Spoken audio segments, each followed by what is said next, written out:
Bom dia, senhoras e senhores, e obrigado por aguardarem. Sejam bem-vindos ao webcast da Quali para a discussão dos resultados do primeiro trimestre de 2022. Estão presentes hoje conosco o Sr. Bruno Blatt, presidente da companhia, o Sr. Fred Oldani, diretor financeiro e de relações com investidores, e o Sr. Elton Carlucci, vice-presidente comercial, inovação e novos negócios. Algumas afirmações neste webcast podem ser projeções ou afirmações sobre expectativas futuras. Tais afirmações estão sujeitas a riscos conhecidos e desconhecidos e incertezas que podem fazer com que tais expectativas não se concretizem ou sejam substancialmente diferentes do que era esperado. Este evento também está sendo transmitido simultaneamente pela internet, podendo ser acessado no endereço ri.qualicorp.com.br, onde se encontra disponível a respectiva apresentação. Informamos também que este evento será gravado e que os participantes ouvirão o webcast durante a apresentação da empresa, e em seguida iniciaremos a sessão de perguntas e respostas quando mais instruções serão fornecidas. Gostaria agora de passar a palavra ao Sr. Bruno Blatt, que fará a abertura da apresentação. Por favor, Sr. Bruno, pode prosseguir. Bom dia a todos. Faz pouco mais de 40 dias que eu estive aqui apresentando o resultado do ano de 2021. E hoje estamos juntos novamente para compartilhar os nossos resultados, as nossas realizações e a nossa evolução. Eu estou vindo de um grande evento na Bahia com mais de 1.000 corretores e parceiros de todo o Brasil. Esse evento, após 2 anos de pandemia, serviu para celebrar as nossas conquistas comerciais. Mudamos de patamar. Assumimos uma companhia que vende em média 300 mil vidas no ano e que hoje é capaz de vender mais de 500 mil de vidas. Como foi bom ver os campeões de vendas de 2021 do nosso programa Tamo Junto Corretor, celebrando o maior número de vendas de toda a história da companhia.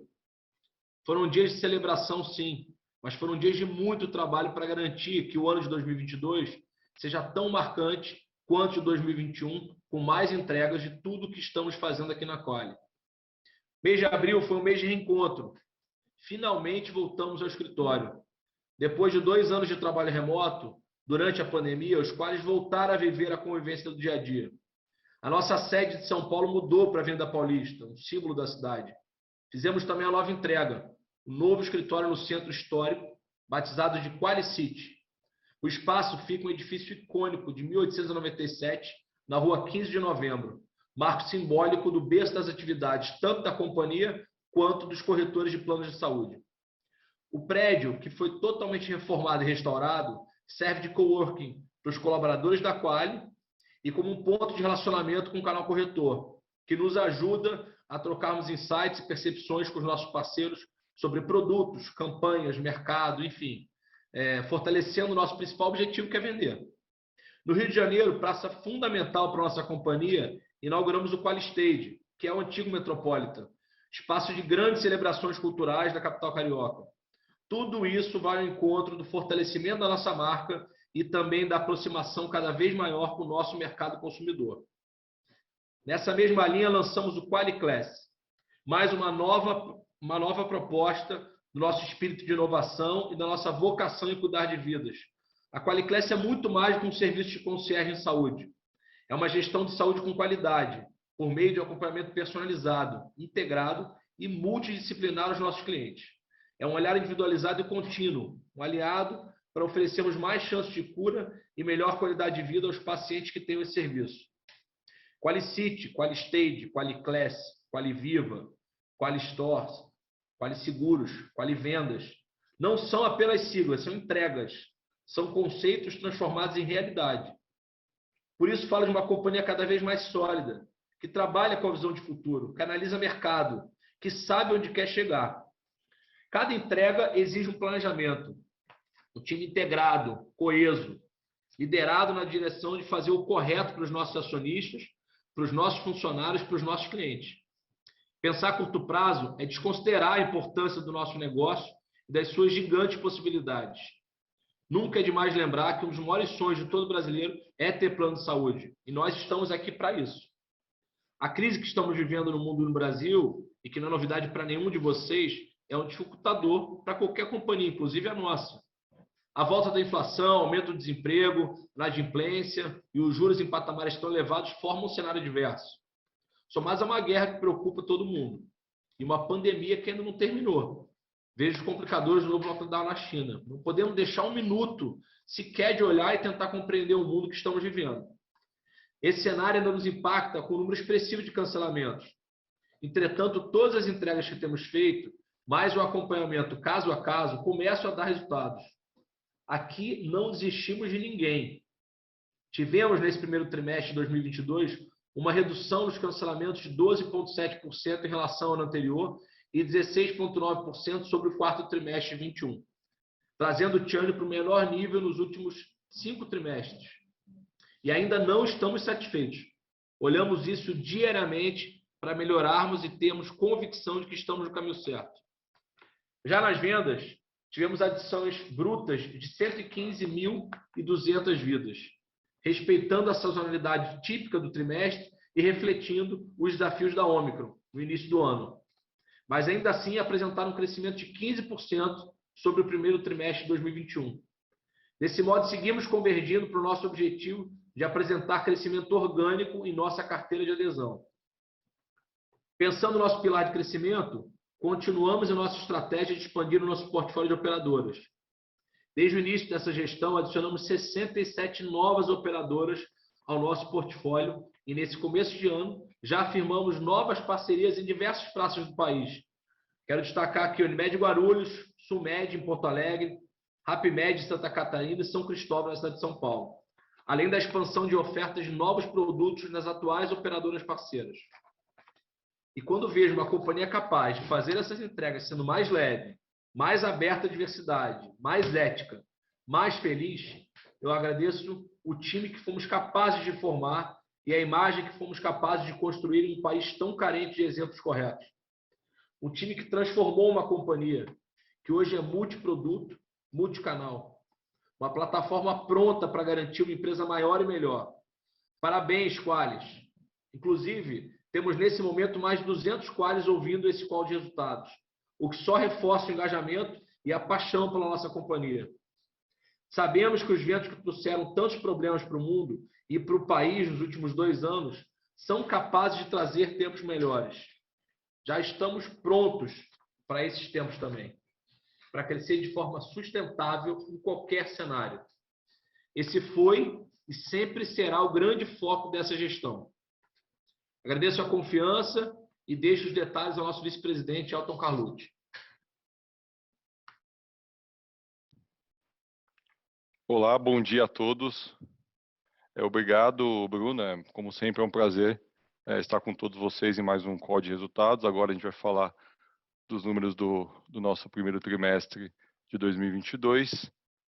E aí, indo direto para os números, né, eu gostaria que todos fossem para o slide 15, onde eu vou iniciar sobre um ponto importante, que já está impactando positivamente o nosso custo de aquisição, né, de clientes, nosso CAC, que é a nossa parceria com a Scali.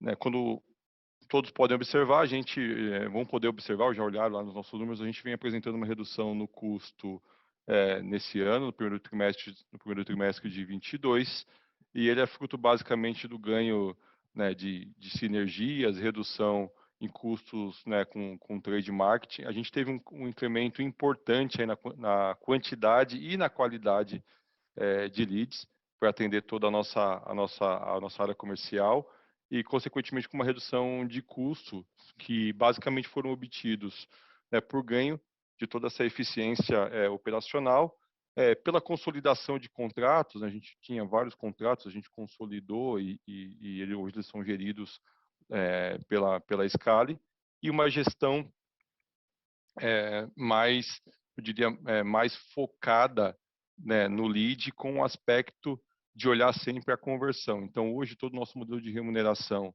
é baseado em conversão, né, em custo por aquisição e não por custo de geração de lead. E aí, fazendo um gancho, acho que já vou destacar aqui que acho que a maioria já deve ter notado que foi uma redução nos valores de CAC que foram ativados ali, que estão ali no intangível. O Fred vai abordar, mas eu já queria antecipar aqui que é ali mais ou menos na ordem de 30%, mas cabe ressaltar que esse patamar ainda ele vai se estabilizar, né? Então, essa redução ela vai estabilizar num patamar um pouquinho superior a esse, em função do diferimento, né? Então vai demorar aí mais, eu diria, mais uns 2 trimestres, aí lá para o terceiro tri, esse número vai estar normalizado e a gente vai ter o CAC no patamar que a gente, enfim, já planejou aqui para o ano, e, enfim, já tirando essa questão do diferimento aí do pagamento. Indo para o próximo slide, falar um pouquinho de vendas brutas do segmento adesão. Já antecipou o número, né, o crescimento de 15% ano sobre ano. Acho que é importante destacar que a gente alcançou esse número, esse patamar, mesmo considerando o impacto da Ômicron, né, de dezembro e janeiro. Isso teve um impacto enfim, no nosso time de vendas como um todo, assim como todo o Brasil, né, e o mundo foi impactado pela Ômicron. A gente sofreu um pouquinho, mas mesmo assim a gente conseguiu entregar o número dentro daquilo que a gente imaginava, né? E também dando um pouco mais de cor sobre esse número, a gente já tem algum impacto da Elo, né? A gente vem acelerando o potencial de vendas das operadoras que vieram com essa administradora, e a gente continua confiante em manter o patamar que a gente atingiu no ano passado, né? Os números de abril e maio já demonstram que a gente está dentro do que a gente havia se planejado, mesmo considerando toda essa questão da revisão dos incentivos que a gente fez. E agora, indo para o próximo tema, que acho que é o tema churn, né? Também já foi um pouco antecipado aqui, que é o slide 17. Como a gente atingiu o menor churn nos últimos 5 trimestres, o último call foi super recente, né? Lá eu tinha comentado que a gente havia observado uma normalização do cancelamento por solicitação, e a inadimplência continuava um pouco acima do patamar histórico. Isso continua para esse TRI. A gente não vê nenhuma mudança ali do cancelamento por solicitação. Ele continua seguindo os parâmetros, né, de percentual sobre a base e correlação com reajuste. Isso continua mantido do que era em relação ao patamar histórico, é claro, mas a inadimplência ainda continua um pouco acima, e o que a gente também acaba vendo lá nas perdas com créditos, né, incobráveis, a gente vai ver lá o PCI está um pouquinho acima em função da inadimplência, que ainda continua pesando um pouco aqui, enfim, dentro dos números. E a gente, né, continua fazendo muita pesquisa em cima dos cancelados, especialmente por inadimplência, que esse é o eixo da companhia. A gente, enfim, todos os esforços estão para endereçar esse ponto. E o que a gente nota em todas as pesquisas é realmente o peso do macro, né? A perda de renda, a inflação vem pesando bastante, né, no bolso dos nossos clientes, e vem ali pressionando um pouco a inadimplência. A gente também está lançando mão de algumas estratégias para tentar diminuir esse impacto, né, revisando os prazos que a gente tinha de parcelamento para inadimplente, alguns descontos para quem já cancelou por inadimplência e deseja voltar para a Qualicorp. A gente está bem flexível nisso, mas o fator macro ainda continua pesando. E um ponto também importante, acho que vale a pena já destacar aqui, que talvez seja uma provável pergunta ali no nosso Q&A, é sobre o reajuste. Nós havíamos comentado que lá ali no nosso primeiro, a gente já havia, né, observando para o primeiro trimestre, negociações entre 12% e 15%, então o primeiro TRI ficou nesse patamar, por alguns contratos, né, que foram negociados nesse período. Agora, para a grande maioria, né, da carteira que tem o reajuste lá em julho, a gente vem observando aqui um patamar que está mais ali para 19, 20, muito próximo dos reajustes dos pools de PMEs dos nossos parceiros, né? Então, quando eu olho ali o pool de PME de um parceiro nosso de adesão, as negociações estão mais ou menos enfim, nesse patamar, tá? E agora, né, antes de passar para o Fred, comentar rapidinho a nossa performance de PME, enfim, nada mudou, né? A gente vê o crescimento expressivo de 37% em relação ao ano anterior. É um canal que vem performando. Primeiro TRI teve um pouquinho de Ômicron também, conforme uma adesão, mas o número do segundo TRI, a gente já está vendo do PME também, está super em linha com o que a gente planejou por ano. Então, acho que é isso. E eu vou agora, agradeço a todos pela atenção. Certamente eu volto lá no Q&A e vou passar a bola aqui para o Fred. Obrigado a todos, até já. Obrigado, Elton. Bom dia a todos. Vou começar no slide 20, comentando os destaques do resultado do trimestre. Bom, em relação ao portfólio, eu acho que sim, já foi bastante comentado tanto pelo Bruno quanto pelo Elton o desempenho no trimestre, mas aqui eu acho que vale a pena reforçar que os números do primeiro trimestre eles mostram que a gente segue convergindo para o nosso objetivo de chegar num net orgânico positivo na nossa operação. A gente vê isso tanto pela redução nos cancelamentos, que segue acontecendo, né? A gente viu uma melhora sequencial ainda em níveis superiores ao que a gente acredita, mas o que a gente já vê claramente é a tendência apontando para uma normalização dos cancelamentos à medida que a gente atingiu já, como tanto o Elton e o Bruno comentaram, um novo patamar de vendas, o que deve aí ao longo dos próximos trimestres levar a gente para esse nosso objetivo de virar o net adds orgânico da companhia. Tá? Em relação ao desempenho da receita, a gente teve uma pequena queda tanto na comparação anual quanto na comparação com o trimestre imediatamente anterior. Aqui, enfim, esse efeito ele é totalmente associado ao desempenho do portfólio e há também o movimento de trade-down que a gente vê, enfim, na média do portfólio, o que acaba impactando, gerando essa pequena contração de receita nesse trimestre. Nosso EBITDA atingiu 252,8 milhões. Aqui a gente vai comentar também um pouco mais de detalhe, apesar da queda na receita, o trabalho feito em gestão de custo e despesa aí ao longo do ano passado conseguiu gerar uma pequena expansão de margem aí na comparação sequencial, onde a nossa margem EBITDA atingiu 50,3% versus 50% em relação ao trimestre imediatamente anterior, mostrando aí o quanto tem sido importante esses esforços na gestão de custo e despesa, dado um cenário com um nível de inflação de 2 dígitos e com pressões de custo em praticamente todas as linhas. A gente tem feito um trabalho muito bom de conseguir segurar a despesa. Em relação ao lucro, nosso lucro líquido foi de 74,1 milhões. Aqui a gente tem um crescimento importante em relação ao quarto trimestre do ano passado, onde tiveram uma série de efeitos não recorrentes que prejudicaram o lucro naquele trimestre, mas aqui também vale a pena comentar o impacto negativo do aumento da despesa financeira, dado o cenário de juros, enfim, principalmente quando você olha em relação ao ano passado, a gente tinha juros muito baixo, hoje a gente já está com um patamar aí de mais de 2 dígitos, o que, enfim, deve continuar pressionando o lucro aí ao longo dos próximos trimestres. Nossa dívida líquida ficou em 1,4 bilhões, uma queda aí de 7,7% em relação ao trimestre imediatamente anterior, com uma alavancagem aí de pouco menos de 1,4 vezes net debt to EBITDA. Tá? Nosso fluxo de caixa atingiu 66,4 milhões, uma pequena retração em relação ao quarto tri do ano passado, a gente vai comentar nos slides seguintes. Indo para o próximo slide, passar os principais highlights do resultado. Como eu comentei já, a gente teve essa pequena queda de receita com uma pequena expansão de margem EBITDA, dado o bom desempenho de custo e despesa. Tá? Aqui a gente consegue ver a queda no total de COGS e SG&A, tanto em relação ao ano passado quanto em relação ao quarto trimestre. Um desempenho bastante importante. Aqui também associado a, enfim, economia em diversas linhas, algumas como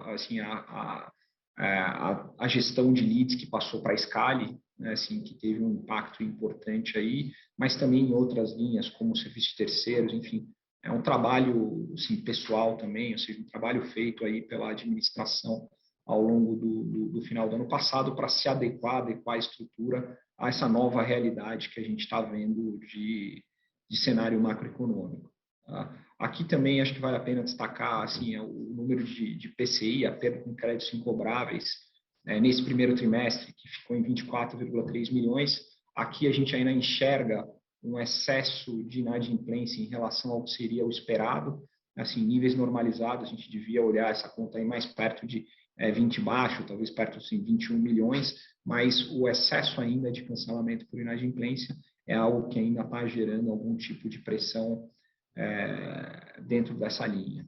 Acho que as outras linhas, acho que eu acabei já comentando no slide inicial. Eu vou seguir para o próximo slide para comentar sobre o desempenho do fluxo de caixa. Tá?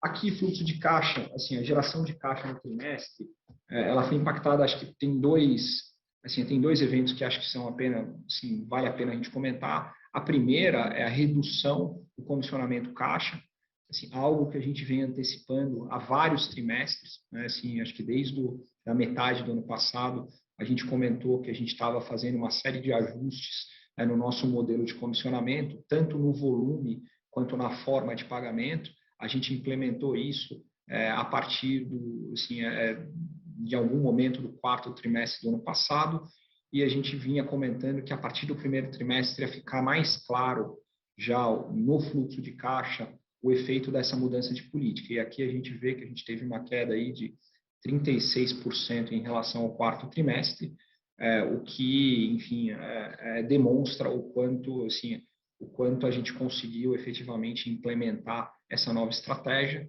sem ter um impacto muito relevante em vendas. Eu acho que esse é o principal ponto, que a gente vai fazer uma série de mudanças bastante cirúrgicas, embora no fluxo de caixa você ia ver um valor total na média, mas isso aqui é uma série de ações, né, assim, pontuais, praça a praça, produto a produto, que, enfim, acabaram levando a gente para esse cenário de conseguir efetivamente começar a reduzir o comissionamento sem ter um impacto importante no nosso desempenho de vendas.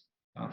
Aqui acho que uma segunda linha que vale a pena comentar também é o capital de giro. Enfim, capital de giro são questões pontuais, diferenças temporárias em relação a contas a pagar e contas a receber com operadoras, assim, que, enfim, não devem gerar nenhum tipo de preocupação, porque costumam, enfim, ter aí valores positivos e negativos, mas ao longo dos trimestres são contas que acabam, assim, se netando. Tá? Acho que outro ponto importante para comentar aqui também é em relação à aprovação que a gente teve ontem pelo Conselho de Administração, onde a gente foi autorizado a fazer uma captação de até 1,7 bilhões de reais, algo que deve acontecer aí ao longo desse segundo trimestre, para rolar dívidas que a gente tem vencendo aí, tanto no final desse trimestre quanto ao longo do terceiro trimestre também. Hoje a gente não pode fornecer muito mais detalhes sobre essa operação, mas ao longo aí, enfim, ao longo do segundo trimestre, quando a operação for efetivamente concretizada, a gente deve soltar aí uma outra comunicação informando aí efetivamente do volume efetivamente rolado e das condições dessa operação. Tá? Acho que era isso que a gente tinha para comentar sobre o desempenho do primeiro trimestre.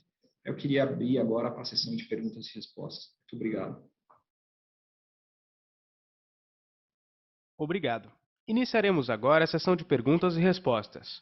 Para realizar uma pergunta via áudio, por favor, digite o seu nome e o nome da sua companhia na seção de Q&A. As perguntas serão atendidas na ordem em que são recebidas.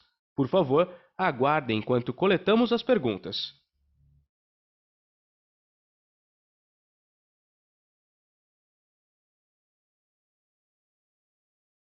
Nossa primeira pergunta vem do senhor Leandro Bastos, do Citibank. Por favor, senhor Leandro, seu microfone já está liberado. Oi, pessoal, bom dia. Obrigado. Do meu lado, são dois pontos aqui. A primeira é sobre esse ajuste no modelo de incentivos, né? A gente já viu uma queda na parte de comissionamento caixa no trimestre. São duas perguntas, na verdade, sobre o tema. A primeira, assim, dado que você já está rodando com essa nova estratégia há alguns meses, puderem dividir um pouco os feedbacks que vocês tiveram no canal, a reação dos principais parceiros, né, dos corretores, e até qual que é o nível normalizado desse comissionamento que a gente deve ver, né? Vocês comentaram que tem ainda um efeito de diferimento, né, no número do TRI, então à medida que ele se estabilize, nos próximos 2 ou 3 trimestres, qual que deve ser mais ou menos um patamar dessa linha? Essa é uma primeira dúvida.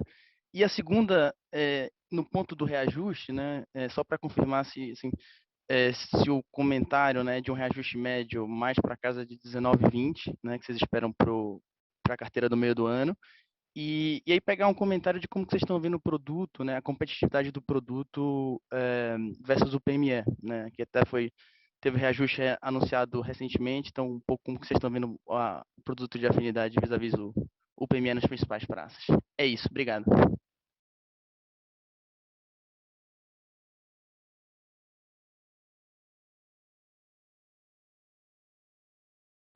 O Elton já vai responder. Oi, estou entrando aqui. Valeu. Vamos lá. Leandro, bom dia aí. Obrigado pelas 3 perguntas aí. Deixa eu começar a falar aqui pela questão do incentivo, né? O Bruno antecipou, a gente veio de um evento importante, né, de premiação dos nossos campeões de vendas, já, né, fruto do nosso programa Tamo Junto, programa de fidelidade, que foi uma tangibilização de tudo que a gente veio fazendo. Eu acredito que, com base no feedback que a gente recebeu, os nossos principais, né, corretores que são parceiros, que entendem a importância da fidelização do cliente, que entendem a importância até da geração de carteira, eu diria que esse assunto para a gente é um assunto que ele tá superado, tá? Enfim, a gente não tem nenhum ruído nesse sentido, porque a gente tem um portfólio mais amplo, enfim, nenhuma administradora tem o que a gente tem aqui de produtos, enfim. Então, acho que esse é um assunto que já tá superado até em função dos números e do patamar de vendas que a gente observa aqui, tirando esse efeito sazonal aí, barra Ômicron, vamos colocar dessa forma, que foi janeiro, dezembro e janeiro, né, que impactou a venda de janeiro e fevereiro, né, porque a gente vende sempre ali um mês antes da efetiva vigência, mas com base nos números de abril e do que a gente já vê aqui das prévias de fechamento de maio, esse é um assunto que, enfim, já superado. Em referente ao patamar, né, como a gente tem aquela questão do diferimento e parcelamento, a gente vai notar algo estabilizando. Claro que isso pode variar em função de ticket médio, né, e de volume ali de vendas, sempre pode variar, 5% para cima ou para baixo, mas eu diria que ele está mais para 80, 90 do que o número que você que transitou aí nesse trimestre. Então, esse aqui deveria ser um número normalizado e pode variar em cima desse range em função do comportamento do ticket médio, especialmente em função do mix.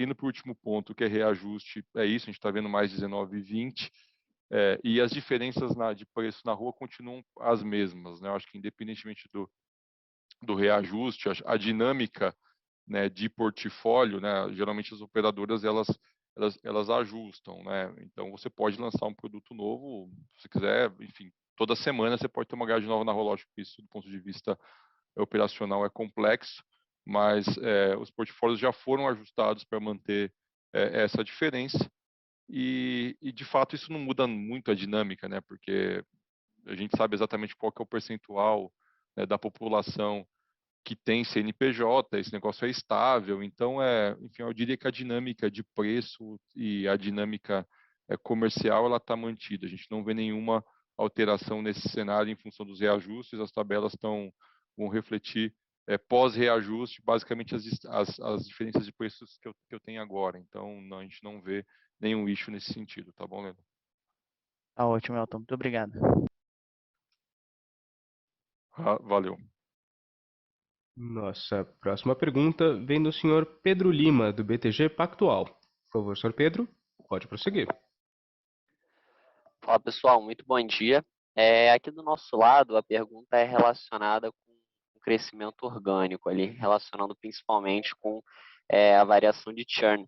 A gente queria entender quais as estratégias estão sendo implementadas para conseguir trazer esse nível para um pouco mais baixo, e levando em conta que a gente deve ter um ano de reajuste bastante alto nos preços, como que isso pode acabar impactando também o churn da companhia, né, com relação aos cancelamentos pela alta dos preços.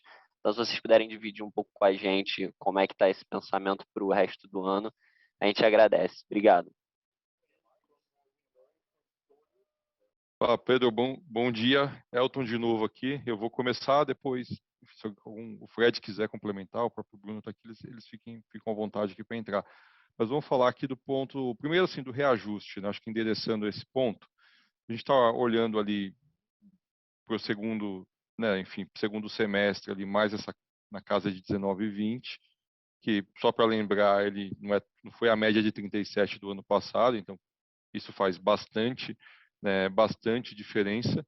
A gente já rodou os nossos planejamentos aqui num número que era um pouquinho menor, era um pouco menor do que esse, mas de fato a gente ainda acredita ser possível, dado o patamar de vendas e algumas ações que a gente precisa implementar ainda, ali do ponto de vista de vendas, que a gente, enfim, está trabalhando ali com o cenário base de virar para positivo. Então isso a gente não mudou ainda.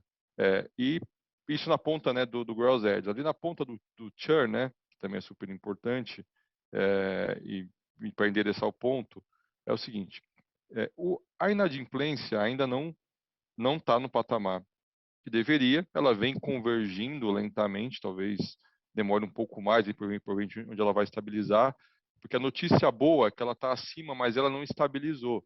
Ela continua apresentando melhoras marginais a cada mês. Então eu diria que essa é a notícia boa, porque se ele tivesse estabilizado, a gente teria um pouco mais um pouco mais de dificuldade. E a gente também notou algumas coisas que ajudam, por exemplo, o cancelamento precoce diminuiu. A gente já nota que uma relação melhor de LTV/CAC, né, para essas últimas safras. Então, no geral, assim, no cômputo geral, eu diria que sim, os 20 ele traz um pouco mais de pressão no cancelamento do que eventualmente os 15. É claro, a gente tem uma correlação ali, né, reajuste e cancelamento, então deve trazer um pouco mais de pressão, mas a gente também está lançando mão, não só na frente de gross edges para tentar compensar, e está sendo bem flexível aqui em algumas políticas para o cliente inadimplente, né? Então, tanto é que uma parte da despesa financeira é um pouco mais de desconto para o cliente que topa voltar, e mesmo no produto mais barato a gente parcela, enfim, tem algumas estratégias aqui para diminuir o impacto.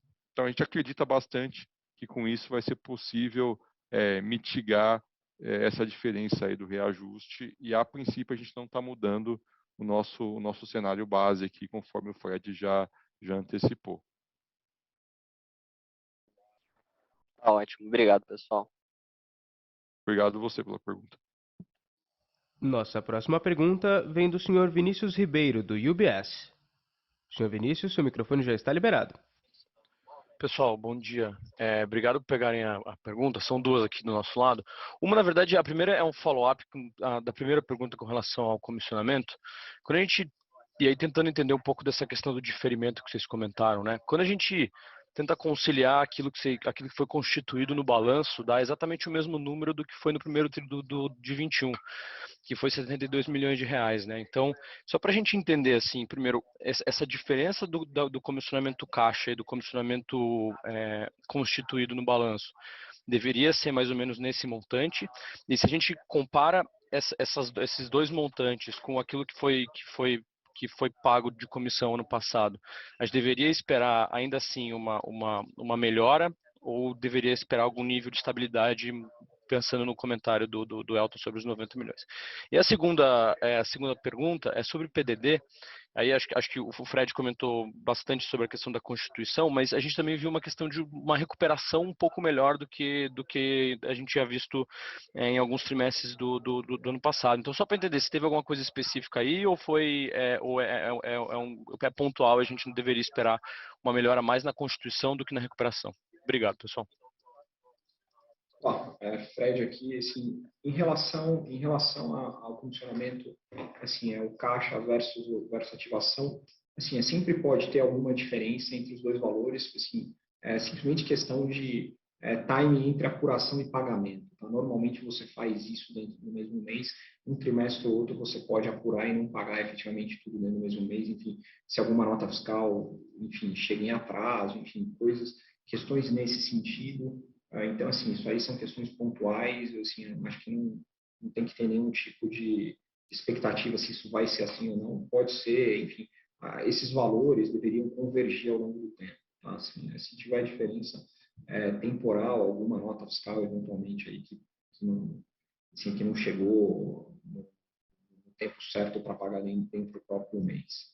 Tá? Em relação à estabilização, aqui é o seguinte, Eu acho que assim, nenhum analista tem as informações suficientes para conseguir olhar o nosso CAC desse primeiro trimestre e efetivamente entender qual é o nível, em que nível a gente está trabalhando, tá? Porque, enfim, a gente não difere, assim, o pagamento lá 136 não vale, não é para 100% das comissões. Enfim, a gente tem aí pelo menos 3, 4 modelos distintos e, assim, sem entender esse detalhamento, você não vai conseguir saber se o nível está mais alto ou mais baixo do que foi contra qualquer um dos trimestres do ano passado. Tá? E é uma informação também que, por questão de estratégia, a gente não vai dar o detalhamento correto, assim, dar abertura, porque, enfim, é uma informação extremamente sensível. Né? Mas o que a gente pode dizer, assim, é que a partir do terceiro trimestre, você vai, assim, vai ficar bem mais claro qual é o running rate que a gente vai estar trabalhando, de CAC na média. Tá? Assim, isso eu acho que antes disso, não vai ficar claro. Tá? Assim, e que, dado que existe sim uma questão aí no parcelamento, assim, o running rate é maior do que os níveis atuais. Né? Assim, então, não vai ser 65, 70 milhões, esse número deve estabilizar num número mais alto, mais em linha com o direcionamento que a gente tem dado, que é uma redução do CAC por vida, tá, em relação ao que a gente teve aí no segundo semestre do ano passado. Tá? Assim, essa estratégia permanece, a gente segue dentro dessa mesma perspectiva. A questão é, como a gente vem antecipando há bastante tempo, não é simples de ver isso no resultado. Assim, vai demorar ainda pelo menos mais 2 trimestres para vocês conseguirem ter uma visão mais clara. Assim, tentar fazer a conta hoje, eu só digo que a chance de errar é 100%. E, desculpa, a segunda pergunta em relação à recuperação. Tá? Assim, o que acontece é, assim, a gente ainda tem a recuperação desse começo do ano ainda está associado a, enfim, as ações que a gente fez de cobrança no final do ano passado. A gente fez uma série de ações de cobrança, de recuperação, que ainda tem um impacto. Acredito que ainda, assim, no segundo tri talvez possa ter alguma coisa de recuperação ainda, tá? Mas, assim, o que a gente espera é que, com a normalização da inadimplência, né, do cancelamento por inadimplência, a gente passe a ter um nível de provisionamento aí mais baixo. Tá? A gente, assim, miraria aí algo mais para, sei lá, perto de 21, 22 milhões por trimestre, à medida que a gente veja a inadimplência retornando aí para os patamares normalizados. Perfeito, Fred. Obrigado pelas respostas. Nossa próxima pergunta vem do senhor Maurício Cepeda, do Credit Suisse. Por favor, senhor Maurício, pode prosseguir. Oi, Bruno, Elton, Fred, obrigado pelo espaço. Eu tenho algumas perguntas em complemento às anteriores. Voltando à questão do PME, né, eu entendi que as próprias operadoras mantêm meio que uma diferença tática entre os preços de PME e os planos de adesão.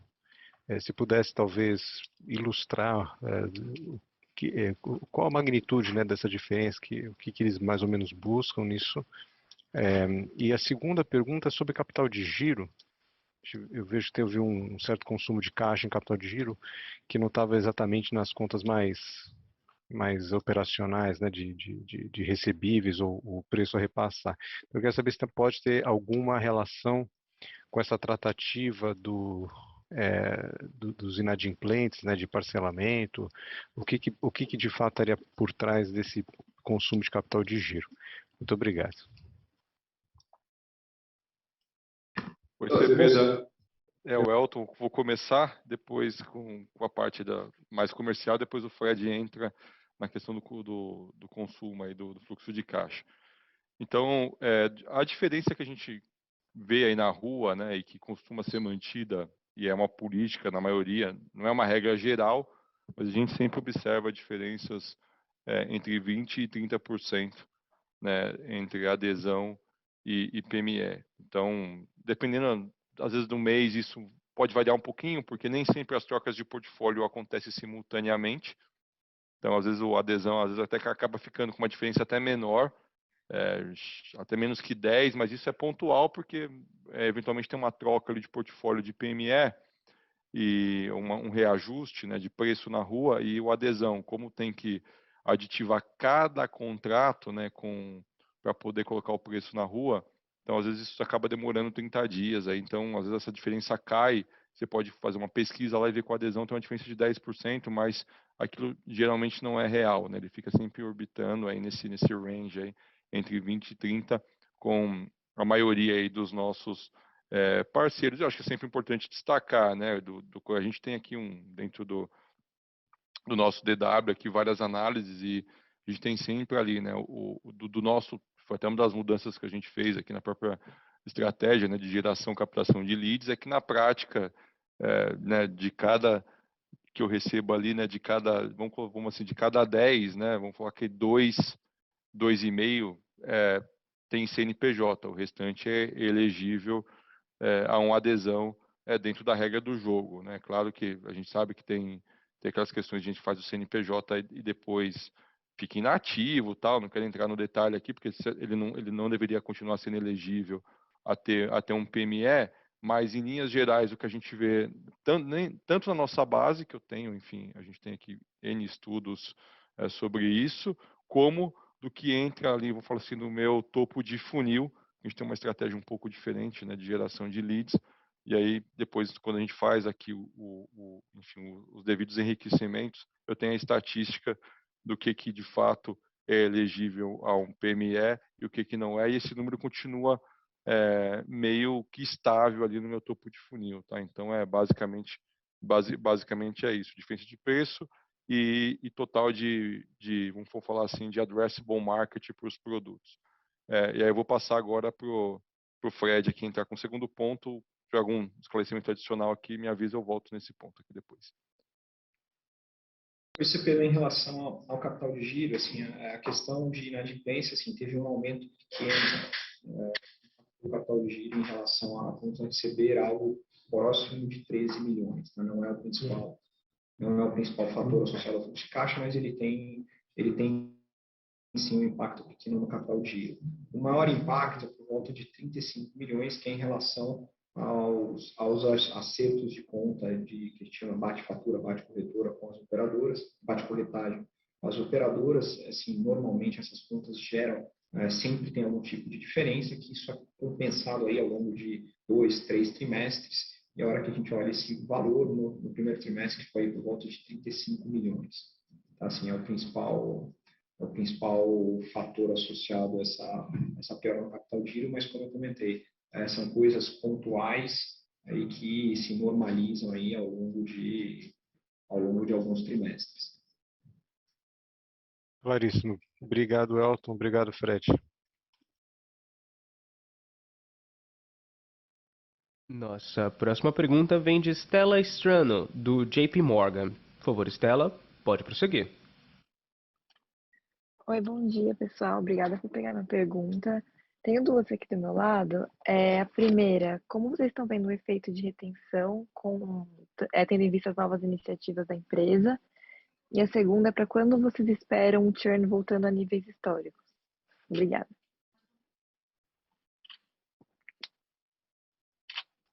Pois vamos lá, acho que as ações de retenção, é o Elton falando aqui, Stella, bom dia para você.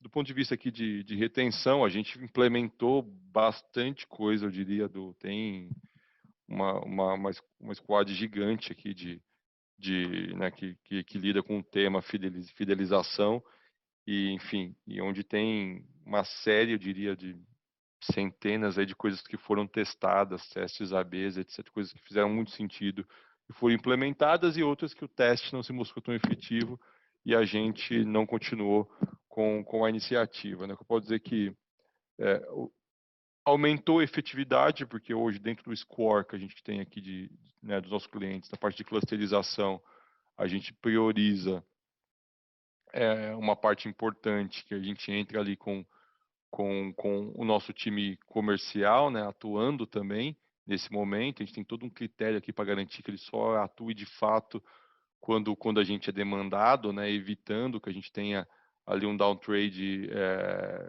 gerado, autogerado, então isso não acontece. Então o time só atua de fato quando o cliente nos procura, quando tem algum indicador ali que ele transitou no bot, né, enfim, ou algum outro canal digital fez uma simulação, ou seja, ele está com fortes indícios de que ele vai, que ele pode cancelar, e aí a gente atua. Então as ações estão sendo bem sucedidas. Eu acho que é isso que ajudou a gente a trazer o cancelamento por solicitação para o patamar que é muito próximo, ali é o patamar histórico praticamente. Então eu acho que as ações, isso demonstra que as ações foram foram foram bem foram bem sucedidas. É claro que a gente continua sempre olhando ali alternativas. Na medida que entra uma nova operadora que a gente não tinha no portfólio, ela passa a fazer parte do leque de ofertas. A gente internamente recentemente lançou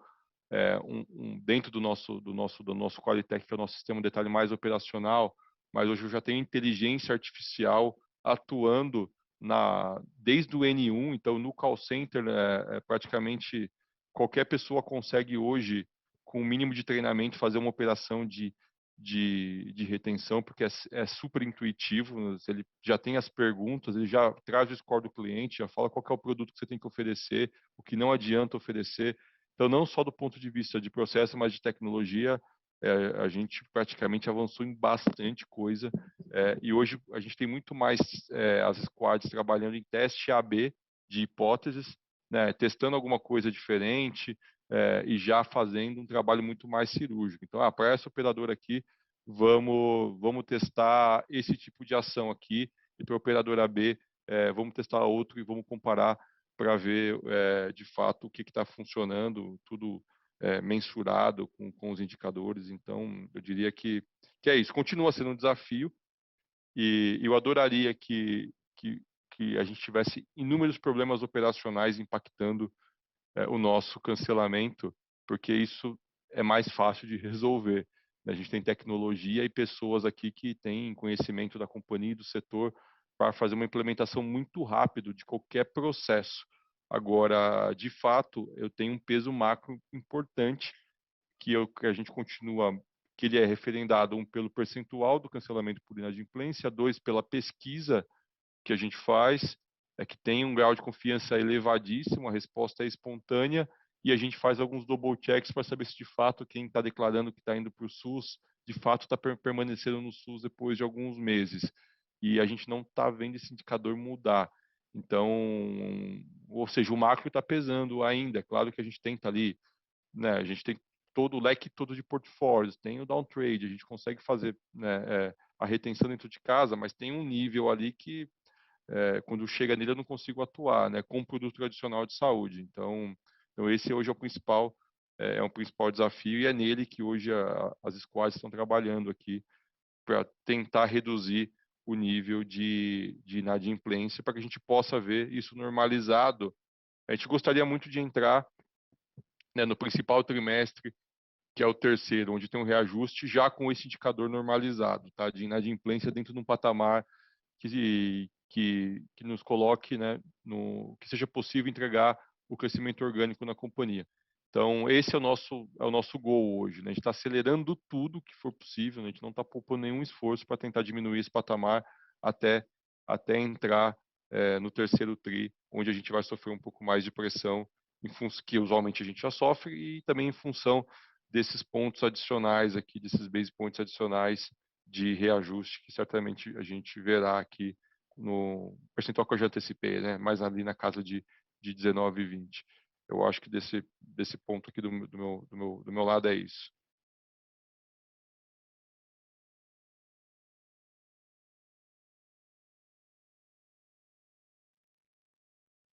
Nossa próxima pergunta vem do senhor Ricardo Boiati, do Banco Safra.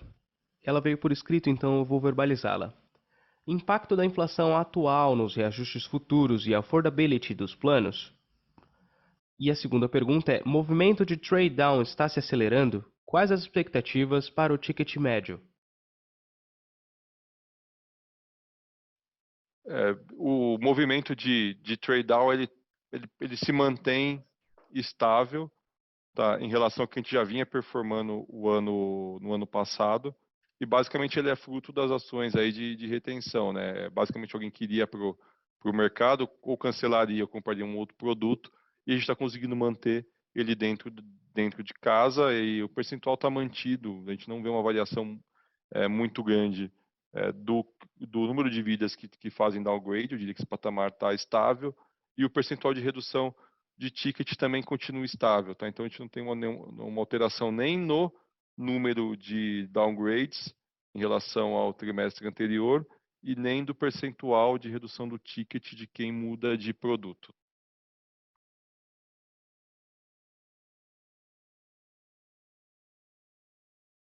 Lembrando que para fazer perguntas, basta digitar seu nome e companhia no campo Q&A.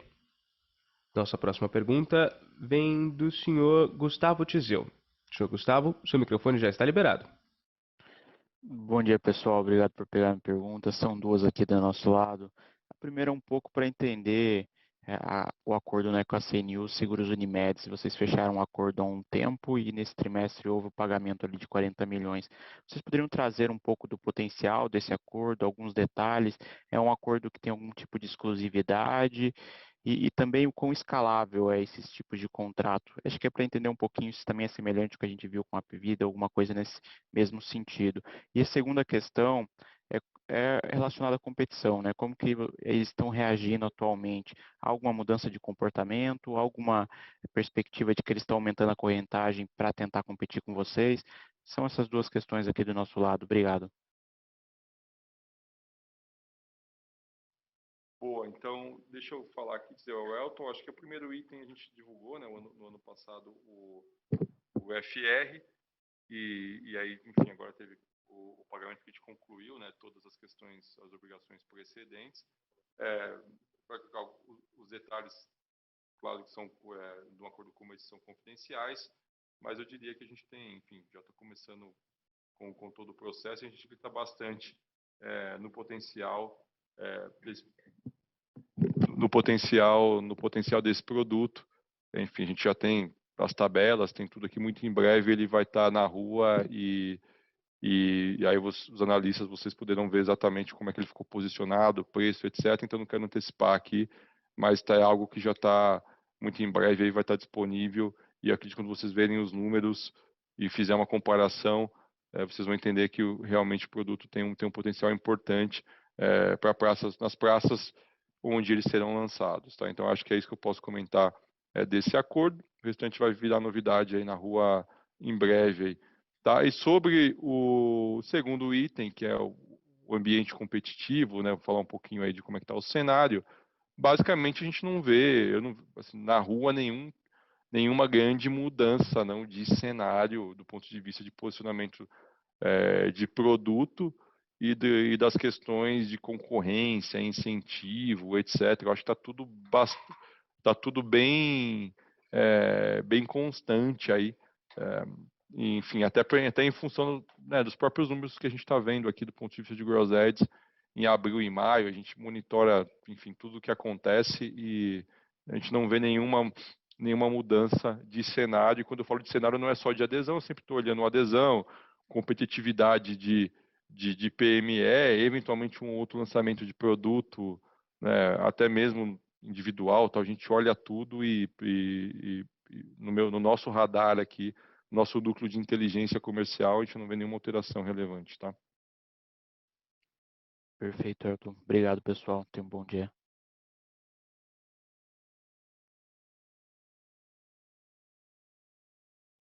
A sessão de perguntas e respostas foi encerrada.